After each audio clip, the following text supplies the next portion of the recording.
I mean, for me, it was like one of those things where I knew something just told me I knew that I would get to where I needed to be. So every day, the more I went to Carver, the longer I stayed, the more, driven I became. So I think by me working on the craft and being driven and being in there at 9 o'clock and staying in there till 12:30 and seeing old friends I went to high school that used to play basketball who doing nothing but coming in, shooting some jumpers and leaving and going back in the street and selling drugs and doing things like that. For me, it was about, okay, I know what's around me, but I'm not going to let that affect me.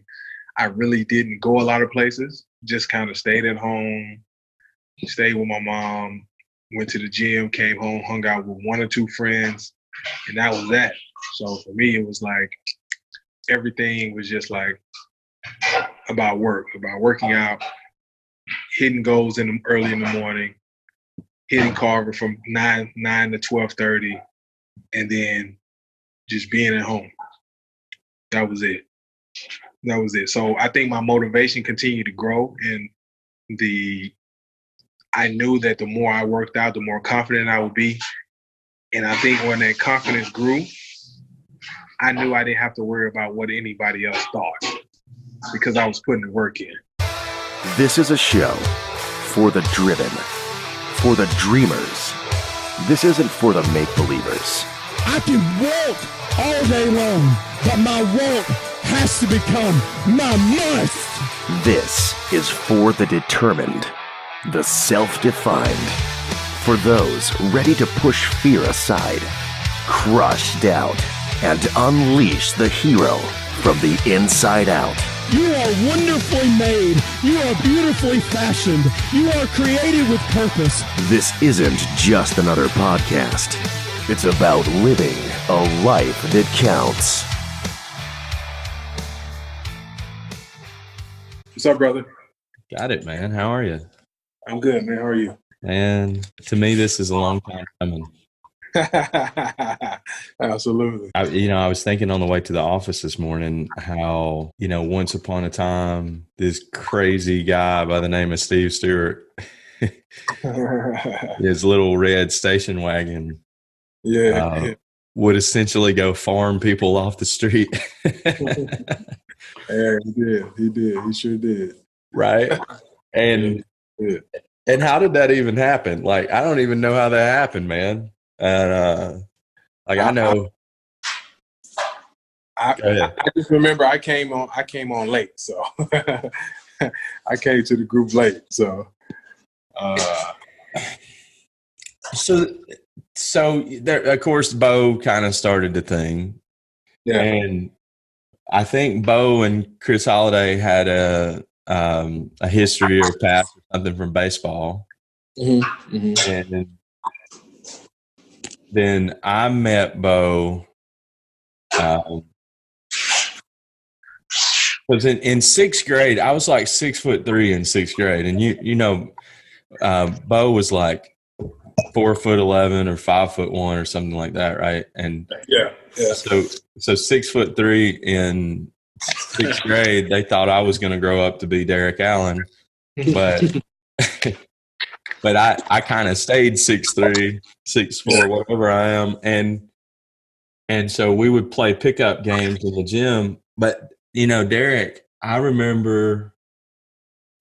Well, of course, there was Alex, and we went to school with Alex. Yeah, that was Alex. Yeah, and then we met you and Nat. Remember Nat? Yeah, my cousin. Yeah, man. Yeah. And that was around the same time, but I think it was still like the start or middle of seventh grade, something like that. Yeah, I think so. I mean, because I met Steve through Nat. Yeah. Him playing AU with you guys. That's right. Yeah. And then one day I remember I just decided to go along and just like watch, and because in middle school I didn't play basketball, so I wasn't good enough. So for me, it was just like playing open gym, playing in the Quest League, and then somehow I ended up getting on the team with you guys, even though I was playing a year lower than my age because I was a year older than you guys, or half a year older than you guys. So. So you just made a comment, and to hear you say it now on the backside of, I mean, dude, right? I mean, you've had, to say that you've had an illustrious career with basketball, I think would probably be an understatement. But you made a statement, I wasn't good enough. Talk to me about that, man. Tell me. I mean, for me, I was a late bloomer playing basketball. I mean, all my friends played, I played. I tried out at DSQ at the JV. Yeah. Got cut. I don't think I even tried again my 8th grade year. And then so it was just like from that on, I was just playing the summer ball. And then when I met Steve, Nancy, Bo, you, Holiday, then that's when I started playing in the Walnut Park Rec League, during the school year when I got to the 9th grade that what everybody else, where you guys were playing freshmen or, 8th grade middle, and I was playing, Walnut Park. And so that was my season for me, which was pretty cool because that was kind of my first organized basketball setting, even though it was through church league. Yeah. Remember those jerseys? Steve would use an iron to put the numbers on them. Yeah. And when you would get hot and sticky, the numbers would peel off on you because they were. That's right, man. Yeah, I sure do. I just want to know, man, like, because like you didn't. Now, Derrick, correct me if I'm wrong, but even high school hoops, you didn't start playing at Gadsden High School in varsity until what? End of 10th grade, beginning of 11th? I mean, it wasn't your freshman year, right? Or No. My freshman year, I didn't even play organized basketball. I mean, high school basketball, I played church league basketball. Yeah. So then during the school year, church league, then I finally played AU with you guys. And then I guess I got enough confidence and got better and working with you guys that I made the JV team. So I didn't play varsity until the 11th grade year. So I played junior varsity, practiced with the varsity, but never played, never dressed out. And then my junior and senior played with the varsity. So I got 2 years of varsity. So within 4 years of high school, I played 3 years of organized high school basketball. Talk to me about that confidence. How did that grow? Where did that come from? Who helped you find that? I mean, I think it just grew from, working out with Steve, working out with you guys, because for me, I didn't know, no one really taught me basketball. I was just, going to the gym, seeing what I saw on TV and trying it, Right. Just being a kid, So for me, it was more like working with Steve. I think at that time I was a little shorter than you, maybe 6'1.5", 6'2". How did this happen? I know, right? Like, yeah, how did this happen? And then, so, I was always guarding you, learning post moves, footwork and stuff. So for me, it was always about, learning. And even a 14-year-old, you don't think about learning when you're a professional. You just think about following and doing and, using the jump soles and, getting a bunch of shots and playing all over Gaston, playing at Walnut Park, playing at DSQ, playing at Emma Sampson Quest League. So for me, I guess that confidence just came by playing more, and it was the opportunity for me to make the JV team.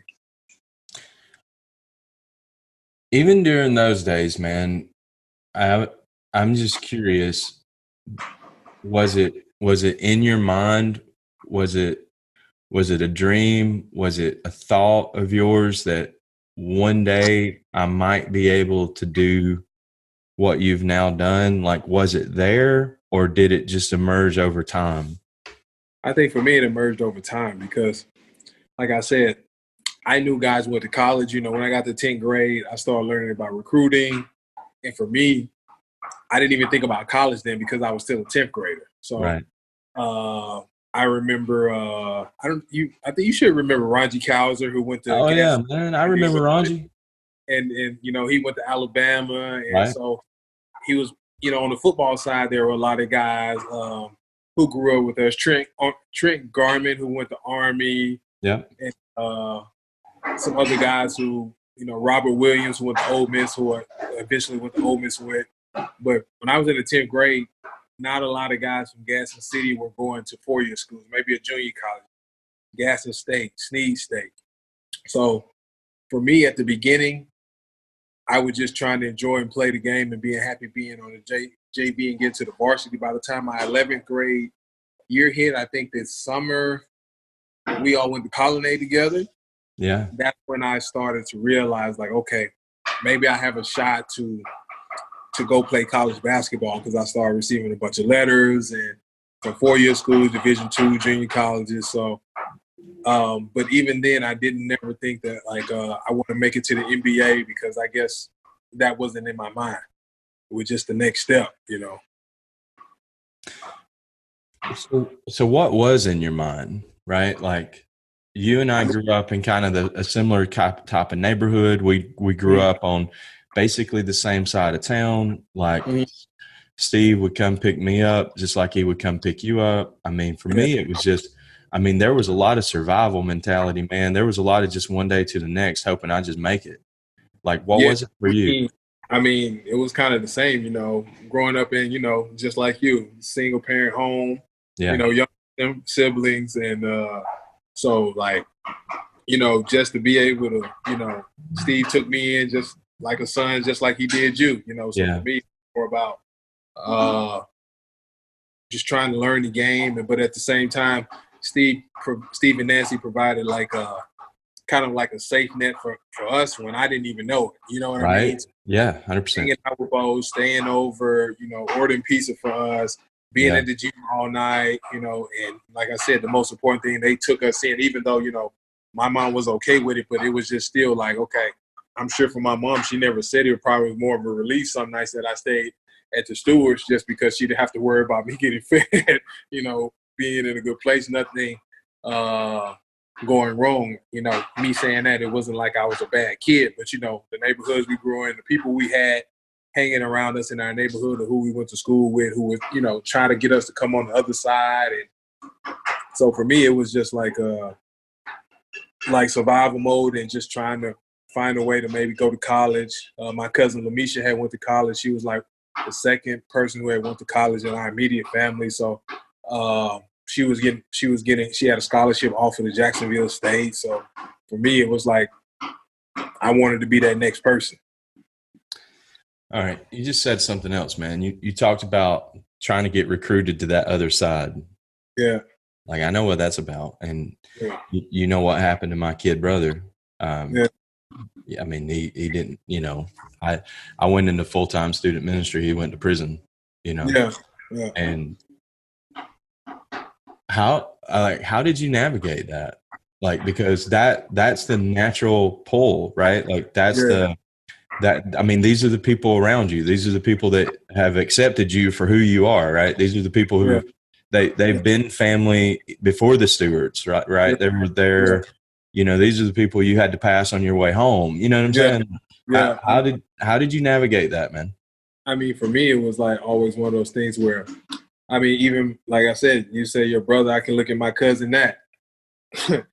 he was the guy who was the, local prodigy in middle school, and then he get in trouble, deal with drugs, had to go to prison. So for me, it was like I saw a lot of my friends, even though I was playing at Walnut Park a lot, I was playing at Carver Rec a lot too. Yeah. So I had my friends on both sides of town, or, and then I would see some of my friends, hey, they would go smoke, they would, drug dealing. And, for me, it was the defining moment for me that I knew I never wanted to sell drugs. I was with a friend, and he just asked me to come somewhere with him because he was meeting somebody, and I'm 14, and come to find out he's going to sell some drugs.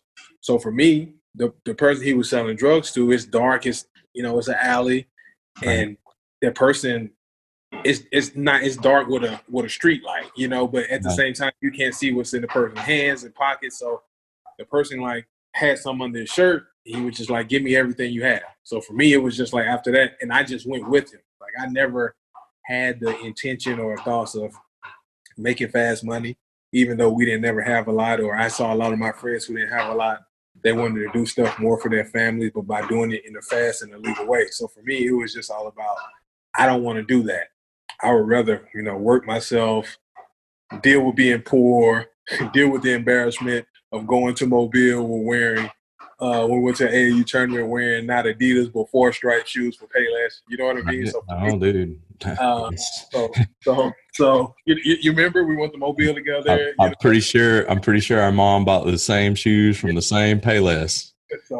So for me, man, it was just about I didn't want to be in that life. No matter what I didn't know what my life would be. I still didn't want to be in that realm, you know. So too many friends were leaving, you know, going to juvie, going to jail, going to prison. So it was just something I didn't want to deal with.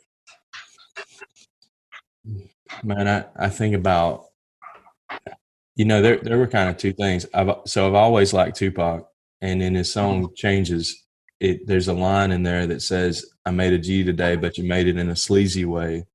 And I remember when that came out, and I remember hearing it, and I was, because like my brother was killing it. Like he was like this. I mean, how at 17, 18 years old, how do you roll in as much money that he was rolling in, you know? And I did want to be okay. I did want to have reliable transportation that, you know, I didn't have to worry about whether or not the car was going to crank when I turned the key, you know, and I saw him rolling in a different car every other month, it seemed like, you know, and it's kind of like, what? So I don't know that I was ever so much tempted to sell drugs, but the fast money was definitely something that I had to intentionally say no to, you know, and I want to piggyback to something, because you made a comment earlier about your mom, and there were probably some nights where your mom was relieved because you stayed with the Stewarts, and you know it was like a night where she didn't have to worry about whether or not your provisions were taken care of, because they were. Dude, I remember that ravioli. Remember that shelf right beside the fridge? That joker's always full of ravioli. Right. And so I don't know how Nancy bought all that ravioli. You know, she's tiny. But I remember, so my mom and I've talked about this, and we've talked candidly about this, and she talked to me about how she felt, and I can say this. You know, she told me that, she said, you know, John, I really, you know, because Nancy always had a camcorder recording us playing ball and stuff, and you know, a camera taking pictures, and my mom was remorseful that she wasn't able to do those things, yet she was still grateful that we had the influence of Steve and Nancy in our life to give us what she felt like she wanted to give us, but she couldn't give us. And so there was a little bit of, for her, you know, I wish I could do this, but I can't. So I got to tell you, I got to applaud our moms for a minute, because our moms had the, I don't know if you call it foresight or what do you call it, but our moms, they had the love for us that they were able to let us grow into men, maybe under someone else's tutelage. You know what I'm saying? Yeah, no, absolutely. I mean, that was, for me, that was not only the Stewarts, but that was also my godmother, Camille Sasser. So it was like, you know, at the beginning, it was more like the Stewarts, but then at the same time, it was my godmother, Camille Sasser, and her family. So it was like, absolutely, you know, sometimes when you come from underprivileged homes and I don't want to say, you know, it wasn't like we were never like in dire straits. Of course, I had been in situations where, you know, we didn't have heat, you know, sometimes during the winter. You know, my mom worked in the morning, my mom worked in the evening, and my mom worked on weekends. So my mom was like a true like worker, you know. So at the end of the day, she always tried to do her best and get what anything that we needed, you know, not everything that we wanted, but always knew that she was, you know, grateful for the Stewarts and everything they done. And she knew Shirley well. Shirley, Nasty sister, may she rest peacefully, really well also. So I know my mom was always grateful for the Stewarts and them just taking me in and taking us in and, you know, always being there for us. Yeah, 100%, man. 100%. All right. You get to college, you experience the big dance. What was that like? I mean, for me, it was like, you know, I like to piggyback, you know, after I left Gaston High School, which is not a existing high school anymore. But yeah, you went to Union, right? Yeah, you spent some time at Union. Yeah, I spent 2 years in junior college because I was a non-qualifier because I didn't take my grades enough seriously as a ninth grader. So tried to piggyback and get it done, but fell short and went to junior college and had a great time in junior college and played a great 2 years and played for a great coach. And it was somebody who made me a man too. Like Coach Ron Radford is somebody who's just like Steve Stewart, just like somebody to me who like Rob Barnes, my coach at Ole Miss. So when I went to Ole Miss, I didn't know what to expect, you know, because when you go to SEC level, you see football, you see basketball on TV, you see all these great players. And for me, I was a great junior college player. You know, I was Alabama State Junior College Player of the Year, All-American, All-District, any type of accolade you can think of at the highest on this junior college I was.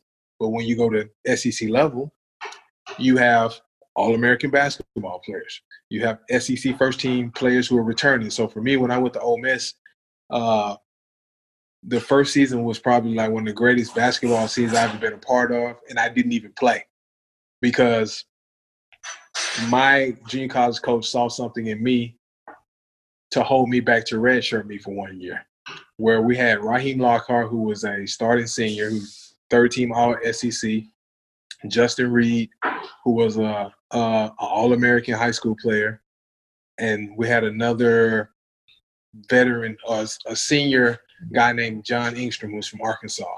So everything was going well, gaining weight, playing well, and then it was coming time because I never expected I would be redshirt. I thought I would come right in, right away, play, whether start to come off the bench. And in the preseason, I started having a little bit of knee problems, but nothing bad, just tendonitis. Sometimes it kept me out of practice, a little knee swelling, no surgery, never needed.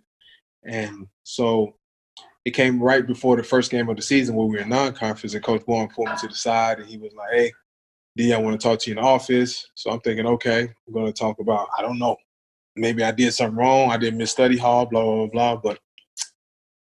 But he was like, "I want to talk to you about asking you to sacrifice for us for 1 year." I'm thinking, like, what do you mean, Coach? He was like, "Well, you know, we have Raheem, who's a senior. He's going to get bulk of the minutes at the 5. We have Justin, who's a freshman, All-American. He's been great. He's a 4. And we have John Ingstrom and a local kid named John Gunn, who was a 7-footer. So we had 2 7-footers and a 6'8" and a 6'8" at the 4 and 5. So he said, with you, we want you to be a starter, but we want you to take a step back and redshirt for us." So for me coming from All-American, you know, think I'm going to come in and get major minutes, I was devastated, you know. But at the end, Coach Barnes was a man of God. Coach Barnes was a man of his word. He was like, "D, I'm not going to recruit anyone over you.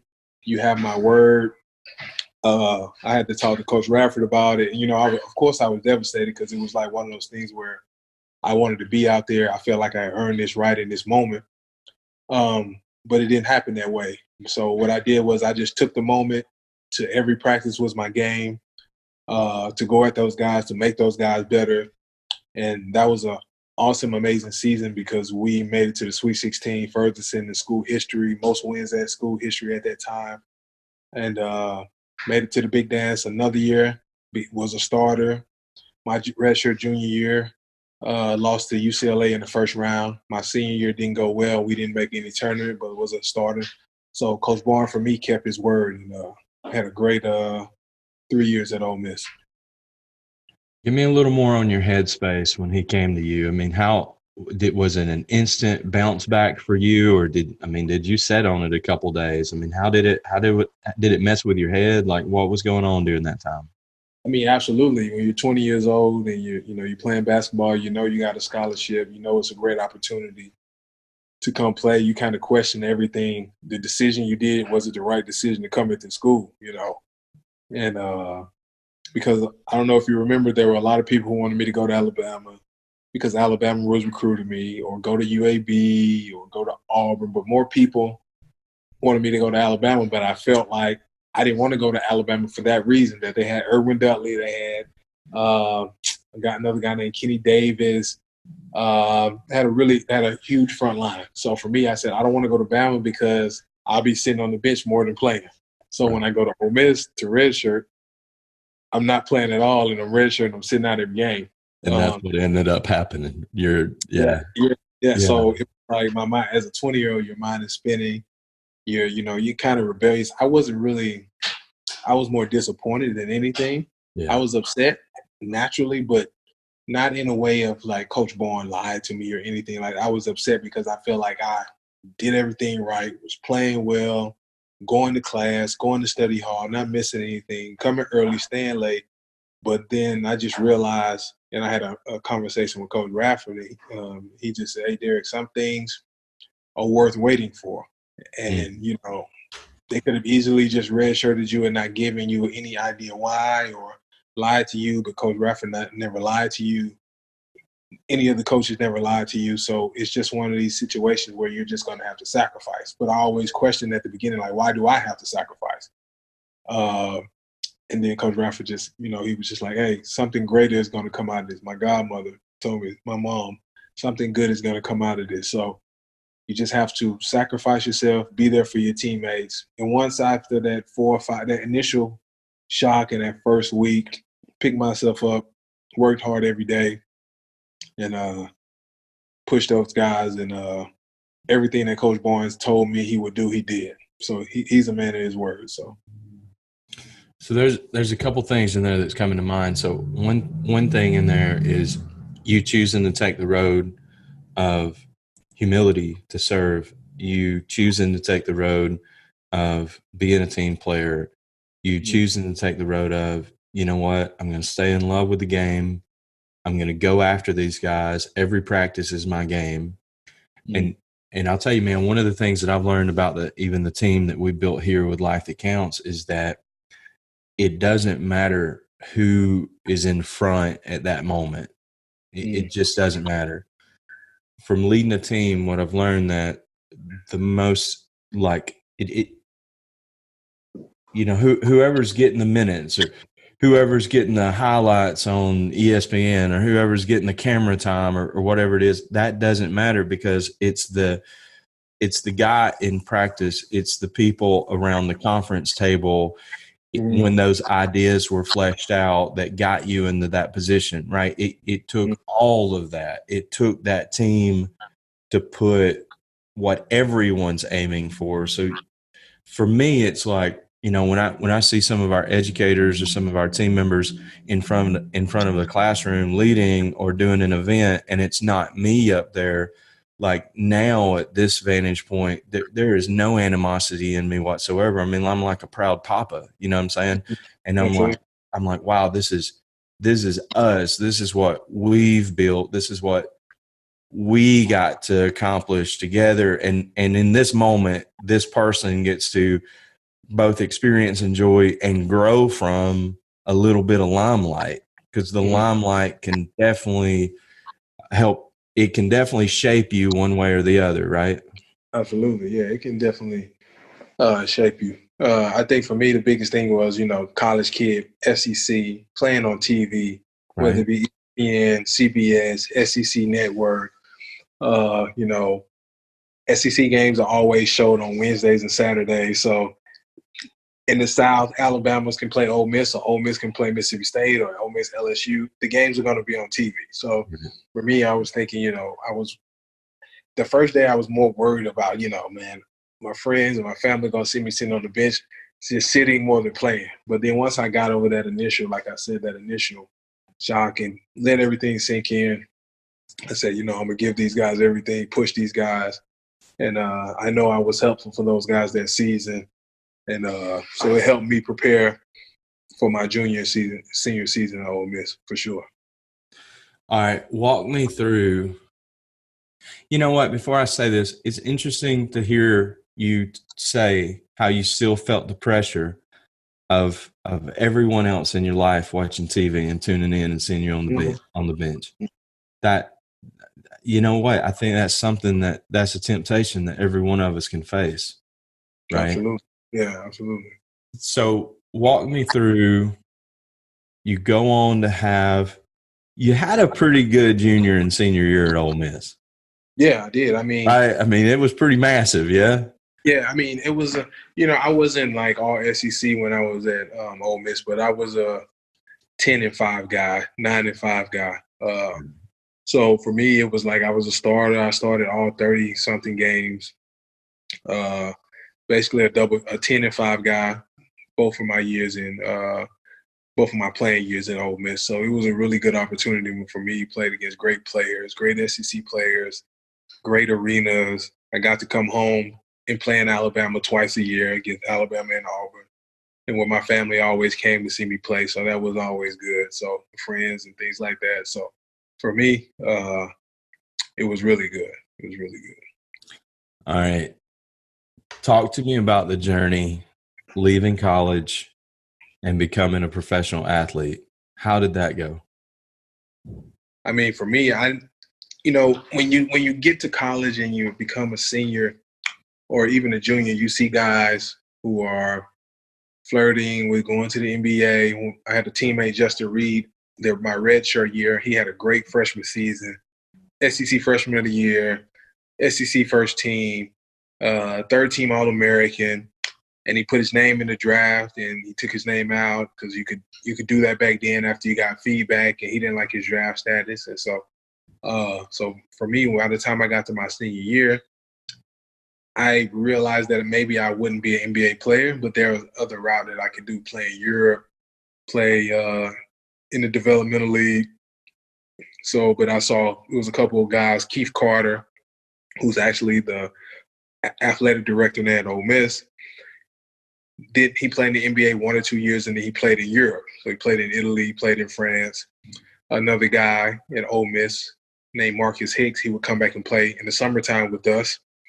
He played in France. He played in Belgium, Italy, South Korea. So he was one of the first guys to say, hey, man, some of you guys can come over in Europe and make some, play and have a good career and have an opportunity to make some good money. So once I finished at Ole Miss, I stayed at Ole Miss, worked out the whole summer. And my agent, Danny Serby, got me a job in France. And so really excited to go to France, embark on this new opportunity. And when I get there, everything's going well, but it was like a culture shock to me. Oh, yeah. When I got to France. And, in 2003, at that time, there wasn't internet wasn't booming. You had to call home. It was no real Skype, no real, phone apps. So it was more like calling cards to call home 5 to 10 minutes. And most importantly, in this part of France, when I was in Bolzac, the people didn't speak English outside of the team. So during the time I was there, they had the worst heat wave in the history of Europe. So where it was 105, 110, at nighttime it was like 95. So wow. A young kid from Gaston, Alabama, first time in Europe. I was going to practice, playing well. But once I got outside back to the hotel, because I didn't have an apartment that first week, I was miserable. It was like, couldn't order food properly. You take the books to France. Your friends trying to learn French a little bit, speak, and everybody's like, really rough with you. They say you got to speak French and blah blah blah. And I remember calling my agent Danny and was saying, I don't want to be here, and I was playing well. Yeah. And I remember telling my mom, I don't know if I want to do this. And my mom, of course, your mom was always going to support you. Like, well, son, if it doesn't work, you can always come back home. But I knew in the back of my mind, this is what I wanted to do. Right. So what I ended up doing, a blessing in disguise happened, because I actually wanted to leave because I did not like it there. And I think I was probably jumping the gun too much because of not being able to speak. I was the only American at the time. So everybody was French, and we had one European player. But, like, all the French players had girlfriends at the time, you know, things like that. So when I left practice, it was, like, miserable for me. French, nothing in English on TV, you know. There's no Netflix either, right? No Netflix, no Hulu, no Amazon. It was none of that. So I played 2 practice games within the first week. And, like, I remember like it was yesterday, 27-12, 28-15.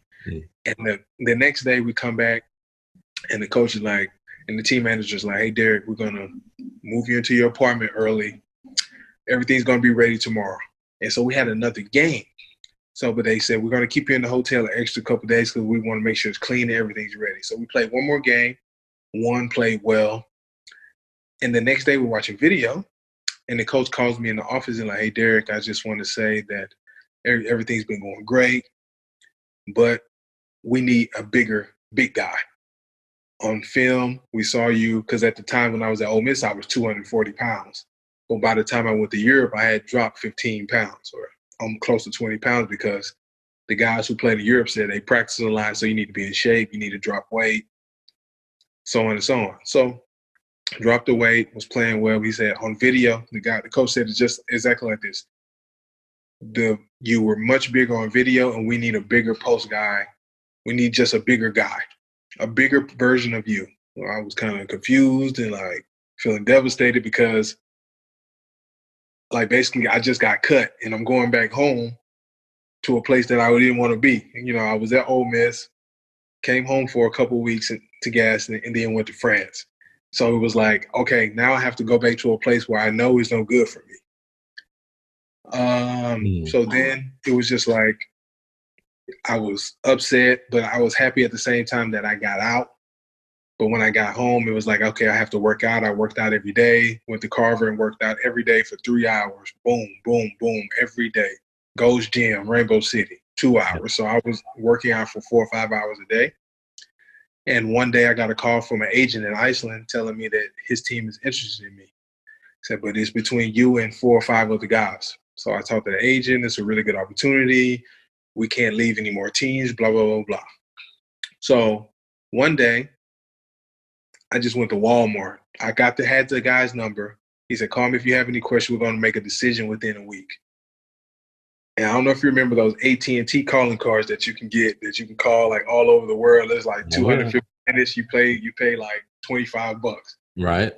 I had like my last $50. I went and bought a card. I called him. I said, Thomas, whatever you can do, man. I'm the guy for your team, blah, blah, blah, blah. And he was like, okay, Derrick, we'll let you know. I've talked to the coach from LSU, the Mississippi State, and Georgia. They all said good things about you. You're in our top 3. So, okay. Called him back the next day. He said, Derrick, I promise you, you're one of our top candidates. We just have to take our time. I will give you a call. 2 days later, he gave me a call, offered me the job. Had a great first full year in Iceland. We won the championship. Then after that season, went to Germany, embarked on an 8 years in a row in Germany, played for 4 different teams, 4 great clubs, went to Belgium for 1 season, came back for another 5 years and finished my career in Germany. So I'm just trying to put myself in your head right now, because you go over to France, you're playing well, but the environment's still not fun. Right? It's like how many times do you have to say pasta? I guess I don't know. Right? Exactly. Trying to order, and so that doesn't work because you actually thought you were doing the right thing by dropping some weight, becoming a little more athletic, and then you're back at Carver. You go from baller status in France back to Carver. Yeah. Walk me through a little more of what's going on in your head, man. Was there fear? Was there doubt? Was there frustration? Did you ever second guess yourself? Did you ever say, man, I might not make it back? Did you ever do that? Yeah, of course I did, because, you know, at the same time I was like, okay, I was thinking maybe because I was complaining, you know, God took me out of this situation, you know, because I was home for 6 weeks. So that was like the longest 6 weeks ever, you know, working out. That wasn't the part that was the longest. It was the fact of just being at home, not doing anything, you know, so much trouble around friends. Are you back? You know, the pressure of, oh, okay, so he really didn't go to France because I was only there for 8 days. Like, you know, where we come from, people, when you say something you don't, and it doesn't go through what you said, people automatically think you lied, or yeah, you got cut, or you think you're not as good as you think you are. And so for me, that time I blocked a lot of that stuff out, and I just focused more on, man, let me just get in the gym. Please, God, just give me another opportunity. Okay, I want to stop you. How did you do it? You say you blocked it out, and you say you just committed to putting in the reps. I know goals you're talking about. I know Carver. You're lifting weights. You're moving. You're putting in the reps, right? You're getting it done. How do you just mentally turn off that unhealthy thought processes? I mean, because you still got to lay in bed at night too, right? Yeah, absolutely. How do you turn it off? I mean, for me, it was like one of those things where I knew something just told me I knew that I would get to where I needed to be. So every day, the more I went to Carver, the longer I stayed, the more, you know, driven I became. So I think by me working on the craft and being driven and being in there at 9 o'clock and staying in there till 12:30 and seeing old friends I went to high school that used to play basketball who doing nothing but taking a break, coming in, shooting some jumpers and leaving, and going back in the street and selling drugs and doing things like that. For me, it was about, okay, I know what's around me, but I'm not going to let that affect me. I really didn't go a lot of places, just kind of stayed at home, stayed with my mom, went to the gym, came home, hung out with 1 or 2 friends, and that was that.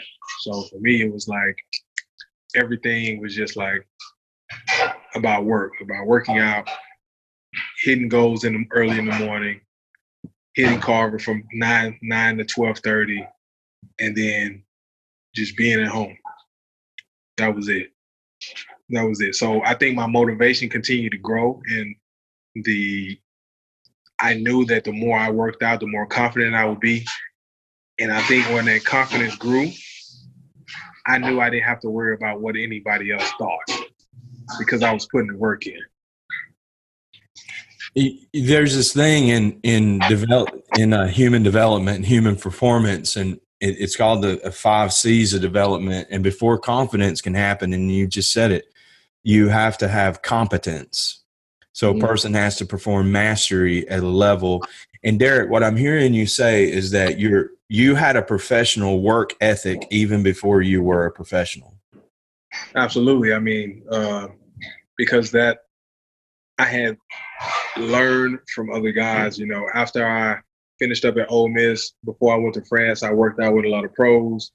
I had the opportunity to work out in Richmond, Virginia with Ben Wallace. I got to work out with Grant Hill. I got to do some professional camps. So for me, it was one of those things where I took that and I went to the next level. So for me, it was just like, okay, if I see these guys who are humble enough to take me in, to work with me, and to give me little things so I can learn how to become a professional, then I know that I'm kind of close to getting there. So I just use that as a vote of confidence for me.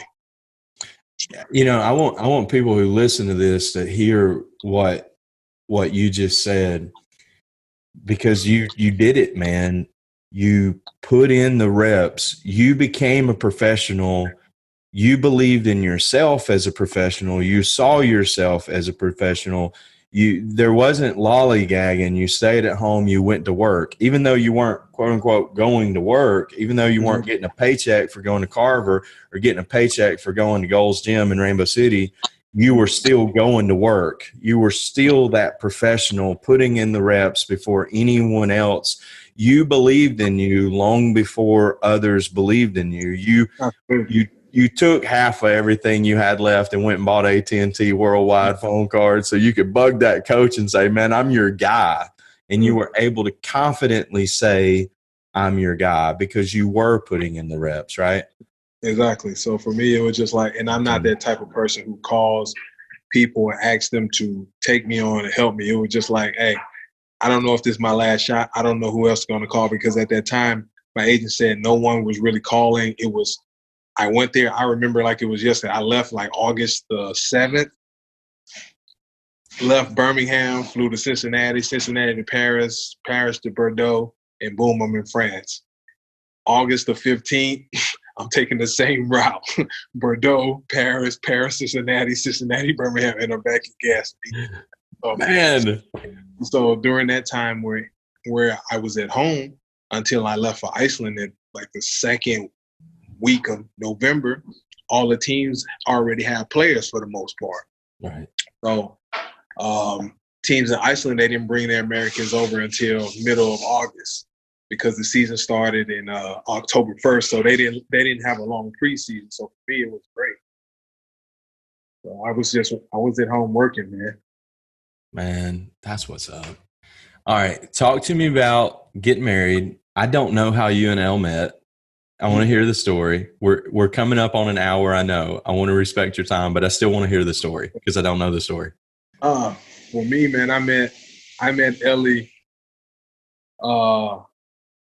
2009. You better get this one right. Yeah, no, I get it right. 2009.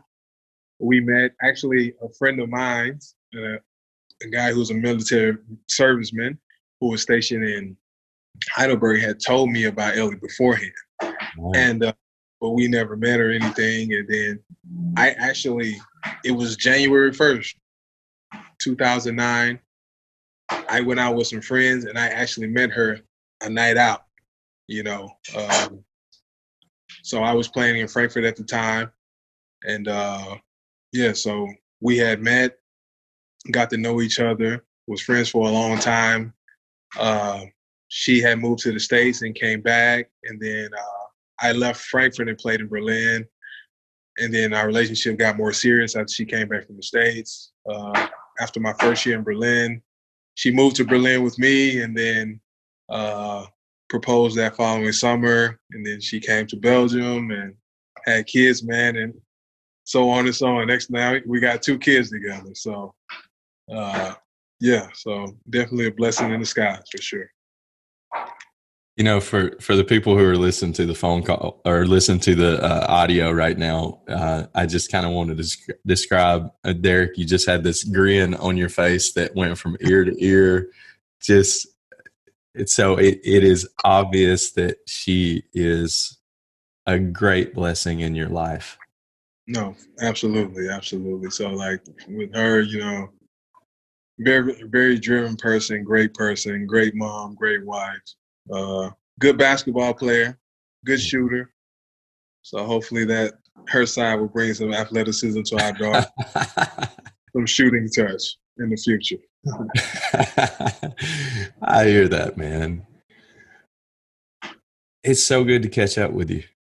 No, for sure, man. Definitely, man. Life has a way of just like going, So, sometimes when you see people like, yeah, man, we got to get up, man. We got to talk, we got to see it, and it's just like, man, anytime I come to gas, it's just like a blur, because like I go there, see my mom, check on her, then I'm out of town. Then, or if I'm home for 6-8 weeks, I'm in Georgia at our house, and then got to come back to Europe here for 10 months, and then even in those times where sometimes I sneak out in the town, it may be I may drive for 2 hours from Atlanta, see my mom for a couple hours, let her see the kids, and then we're back, So yeah, man, it's been a long time coming, man. I'm proud of you, everything you're doing, man, and good seeing you doing all the great things for the youth and bringing that confidence, showing that everyone that I am, everything that, you life that counts, I am, it's all you, it's everything that, it says everything about you, you know. And I think that's it's always great to see when you have good friends doing well. And even when you're far apart, you're always close together because, you know, when you talk to people who are close, who are family, it's just like if you haven't seen each other in a year, 2 years, or talked in 4 or 5 months, it's like it picks up like, you know, you just saw each other yesterday. So yeah, man, I couldn't be more proud of you. Everything you're doing with your family, the man you are, man of God, everything. I'm grateful and I'm happy to see all the things that you're doing. I mean, it goes without saying, brother, that I feel the exact same way about you. It's been a blessing to watch your life. It's been, you know, I actually remember the first time me and Steve were driving to your house to pick you up to come play ball with us. Mm-hmm. And I remember, like, so I have this image in my head of that kid then, and I have this image in right in front of me of this man now. And I mean, you know, Derrick, the poster power that you've had, you know, I mean, you know, you see this big blown up poster of you on a train, right, in Europe, and it's like, and I just think, man, I'm looking at this and I'm like, you know, he never quit, he never gave up, he kept putting in the reps, he believed long in himself, and he kept going after it. He never flipped the switch in his head and said, what if this doesn't work out, and actually bought into that, right? I mean, yeah, the thought comes, but you don't buy into it. Dude, I love you. Love you too, brother. You know that, man. Yeah, 100%. Thank you, Derrick. Thanks for taking the time, man. Thanks for taking the time to join. I want to ask you this, just parting shot. What does it mean? So for someone listening to this, for you, what does it mean to live a life that counts? Living a life that counts means that, number one, that you have to have belief in yourself and anything that you want to do. Never discount small beginnings. Yeah. Because, you know, small beginnings are the times that where you find out about yourself the most. Continue to put in the work. It doesn't matter what you want to do. You have to make sure your life counts, that you believe in yourself, that you work hard every day, serve God, serve others, and have that belief. Everyone will have doubts, but it's not about the doubts. It's about believing in yourself, remembering at the end of the day that if you put in the work, everything can come to pass, because anything that you can achieve, you really can. But you have to put the work in, and you have to remember that even when it's good, believe in yourself. When it's bad, believe in yourself. And just know that you can live a fulfilled life when you're happy with yourself.